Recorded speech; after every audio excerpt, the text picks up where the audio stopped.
Ok,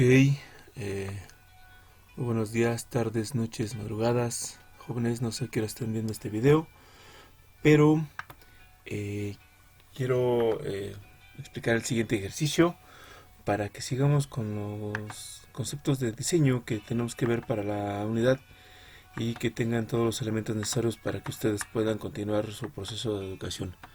Ok, igual que en el ejercicio anterior, vamos a observar cómo generar un cálculo de diseño basado en un prototipo que estamos pensando generar. Entonces, esto lo vamos a hacer mediante el ejercicio de la página 202, el cual lleva por texto lo siguiente. Eh, en la figura que se muestra hay una parte de un transportador para una operación de producción, el cual eh, del cual debemos diseñar un perno que conecta una barra horizontal con el cargador. El perno que estamos tratando de diseñar es el que está en la parte media, la parte media del cargador. Entonces, este, para esto debemos conocer que o sabemos que el cargador vacío pesa 85 libras, es decir, todo el mecanismo así como está aquí, todo este mecanismo pesará 85 libras sin realizar la actividad para la cual estamos tratando de diseñarla.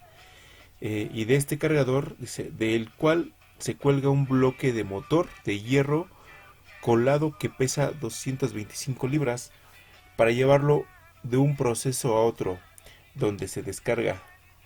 Se espera que el sistema tenga muchos miles de ciclos de carga y descarga de bloques de motor. Es decir, que lo que va a ocurrir es que este sistema va a cargar al va a cargar el motor, el cual va a estar cargándolo para llevarlo a otro punto. Eso implica que va a tener siempre un esfuerzo de tensión, una tensión mínima y una tensión máxima. Es decir, lo que nosotros estaremos observando en este proceso es que vamos a tener una tensión mínima cuando esté descargado y vamos a llegar a una tensión máxima de cuando esté cargando el motor. Ok, entonces eso implica que vamos a tener una carga máxima de 310 libras, que será la suma de los 85 más los 225 libras, y una carga mínima de 85 libras, que es lo que nos está indicando. Ok, para poder generar este prototipo, lo que vamos a hacer es observar cómo se va a generar el esfuerzo dentro de este sistema. En esta parte inferior izquierda podemos observar un recorte de la imagen, el cual nos indica que el sistema está anclado a la barra lateral, la barra horizontal que tenemos aquí, por medio de un pasador, y este cargador tendría una forma de horqueta en la cual se estaría sujetando a la barra horizontal y estos dos estarían trabajando mediante el pasador. Es decir, el que va a llevar la fuerza de carga aquí para este cálculo sería el pasador. Ojo, también tendríamos que calcular lo que son las partes laterales de la horqueta. Este, Estas placas laterales que estarán sujetas al soporte. Tendremos que hacer el cálculo ahí del esfuerzo cortante y el del aplastamiento. Pero para este caso, para trabajar con este ejercicio, lo único que vamos a calcular va a ser el perno que se va a colocar dentro de en este conjunto para soportar el esfuerzo por efecto de la carga del motor y del mismo sistema. Entonces, para eso vamos a determinar lo siguiente. Por ejemplo, nosotros sabemos que es una carga cíclica, es decir, que va a estar cargando de forma continua y cargas máximas y mínimas, como lo dijimos anteriormente, y esto va a tener una amplitud constante, lo cual nos va a llevar a que vamos a trabajar con un material dúctil. Ya habíamos visto en clase por qué un material frágil no sería adecuado para este tipo de sistemas. Entonces, vamos a trabajar con un material dúctil, muy probablemente acero, más bien va a ser un acero, y va a tener una carga uniaxial. ¿Por qué es uniaxial? Porque como lo hemos visto, este sistema va a cargar en una sola dirección, en este solo eje, y siempre va a estar cargando en ese eje. ¿Cuándo cargaría en forma biaxial? Cuando a lo mejor este estuviera cargando eh, en este sentido y aparte tuviera una fuerza de tracción hacia acá, entonces tendríamos dos componentes, tanto en X como en Y. Aquí en Y por la carga y en X por el esfuerzo que estaría haciendo que nuestro sistema se cargue hacia la derecha, y entonces ahí tendríamos un esfuerzo biaxial o de frente en el eje Z, por ejemplo, ¿no? Entonces, lo que nosotros estamos observando que tiene una fuerza biaxial, un esfuerzo uniaxial, y esto nos va a llevar a tener un esfuerzo medio. Este esfuerzo medio cero no lo vamos a tener porque obviamente tenemos solamente tensión. Si tuviéramos tensión y compresión y el esfuerzo medio fuera cero, entonces podríamos utilizar cualquiera de estos casos. Pero como no es la situación, tenemos un esfuerzo fluctuante que va a tender solamente a la tensión, o si fuera solamente a la compresión, tenemos que utilizar estos métodos. El método de Goodman, el caso G o el caso H. Ok, para eso vamos a revisar cuáles son esos casos. Todos estos datos los estoy sacando de los textos que yo ya les proporcioné previamente. Y entonces vemos que el caso G es un esfuerzo normal fluctuante. ¿Es un esfuerzo normal? No, ¿por qué? Bueno, sí, si calculáramos directamente sobre la barra. Para la barra que está colgando, para la barra directamente que está en esta posición, sí sería un esfuerzo normal, fluctuante, pero lo que vamos a calcular es el perno. En este caso vamos a utilizar el caso H porque es un esfuerzo cortante fluctuante que estaría trabajando directamente sobre el perno. Entonces para ese caso vamos a utilizar esta fórmula que contiene los datos que vamos a necesitar para poder determinar y obtener el valor del diámetro del perno. Entonces para esa situación, como vimos, tenemos un perno el cual va a estar sujeto a una fuerza, y esa fuerza por el peso del sistema va a tender a dos puntos. Esos dos puntos van a ser fuerza media, suponiendo que el perno está equidistante en los dos puntos, y esa fuerza media va a ser la fuerza cortante del perno. Entonces esa fuerza cortante del perno tendrá un esfuerzo fluctuante, y entonces nuestro esfuerzo cortante es igual a la fuerza cortante sobre el área, que en este caso sería la fuerza de trabajo sobre dos veces el área. Y entonces con eso vamos a calcular nosotros para la fuerza media y la fuerza alternativa, vamos a calcularlo mediante los esfuerzos que estamos tomando en cuenta, que sería el de 310 más 85 para el esfuerzo medio, y nos daría un valor de 198 libras, y para la fuerza alternativa sería la fuerza máxima menos la mínima entre 2, y eso nos daría un valor de 113 libras. Entonces ya con este valor y la fórmula vamos a continuar. Para poder continuar nosotros tenemos que proponer un material. Este material tendría que ser un acero, y ese acero lo tomaríamos de las características de los materiales que vamos a ocupar. Entonces nosotros lo que vamos a hacer para continuar con este proceso es determinar qué acero vamos a ocupar. Yo aquí estoy colocando un acero 1040. Obviamente yo estoy tomando en cuenta que muy probablemente sea el acero que yo tenga ahí. ¿Por qué sigo con el 1040? No importa, podré tomar a lo mejor un 1050, un 10L25, otro cero. Tengan en cuenta que eso tiene que ver con el proceso de diseño, no es forzosamente que tenga que tomar este valor. Yo tomé este valor nada más para poder generar mi proceso de diseño de este perno por el supuesto material que yo tendría acceso. Entonces, para este acero, una ISI 1040 estirado en frío, yo tendría un esfuerzo de fluencia de 71 kSI y un esfuerzo último de 80 kSI, con un porcentaje de elongación de 12%. Entonces, ya teniendo estos datos, yo lo que voy a hacer a continuación sería generar los datos correspondientes para poder continuar con la fórmula y obtener los valores que necesito. Por ejemplo, hablamos nuevamente de un valor del KT que nos da la fórmula. Este valor de KT corresponde a un esfuerzo de un valor de concentración, una constante de concentración de esfuerzos que realmente, como les he mencionado en el video anterior, todavía no hemos visto. Es un tema que aún no hemos visto. Como les menciono yo en las otras clases, lo he visto previamente para que cuando lleguemos a este punto sepan de qué se trata, pero por el temario lo veremos en unas clases posteriores. Pero aún así, ese valor de KT tendría que ver con un escalón, por ejemplo, que hiciéramos en este eje, y ahí se llevaría un esfuerzo de concentración, pero como no es el caso, tomaremos el valor del KT como 1. El valor de el factor de el factor de seguridad N lo estaremos tomando como 2. Eso ya lo vimos anteriormente. ¿Por qué?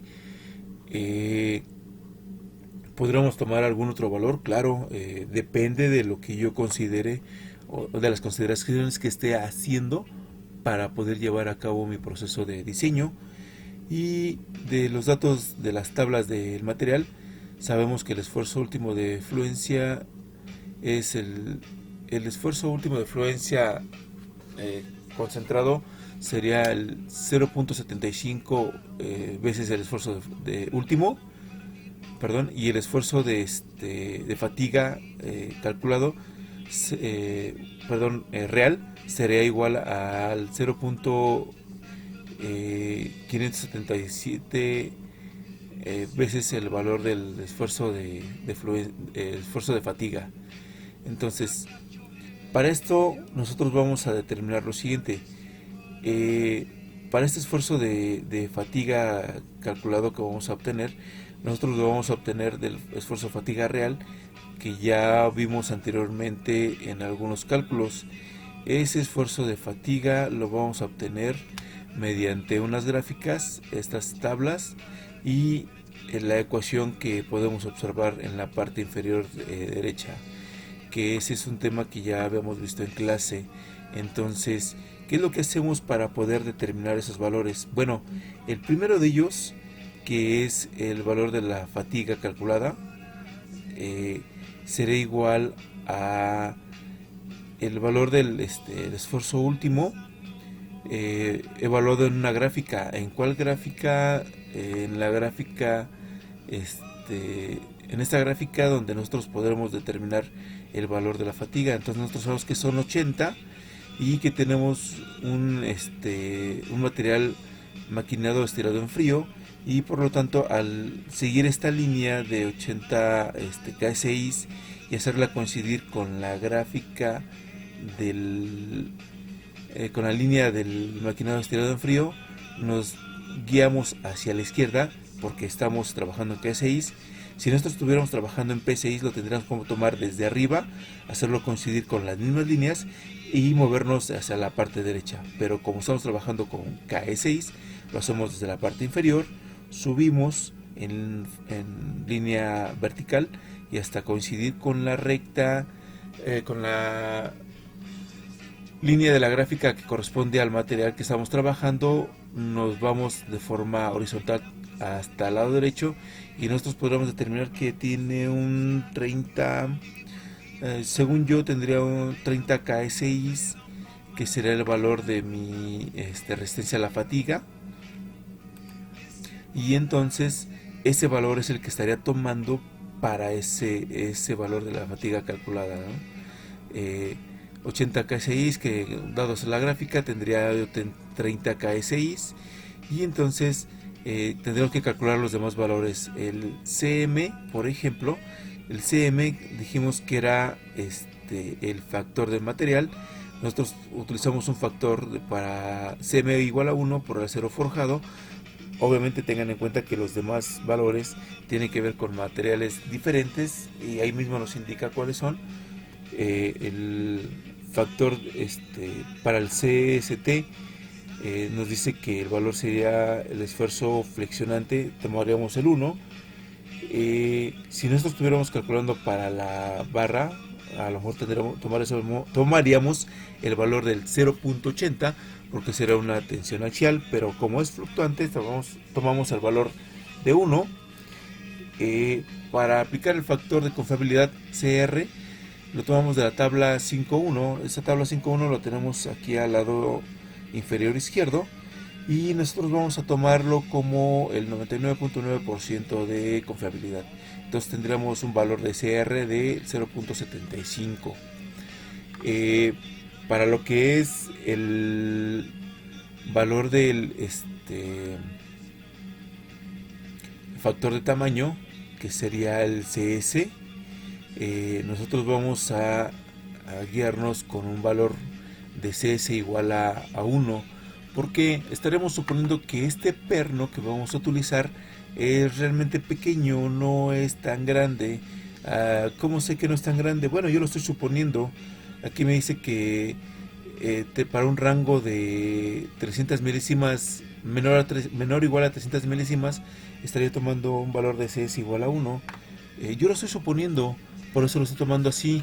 Muy probablemente si me sale un valor muy diferente, ya en el cálculo final tendría que cambiar nuevamente ese valor y volver a hacer mi cálculo. Pero en este caso yo estoy tomando el valor del CS igual a 1.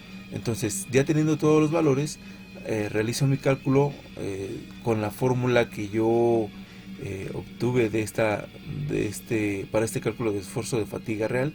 Y entonces, al hacer el cálculo, yo voy a obtener un valor de esfuerzo de fatiga real del aquí lo tengo, 12.9825 KSI. Entonces ese valor es el que voy a tomar. No, perdón, tendré yo una fatiga real de 22.5 KSI.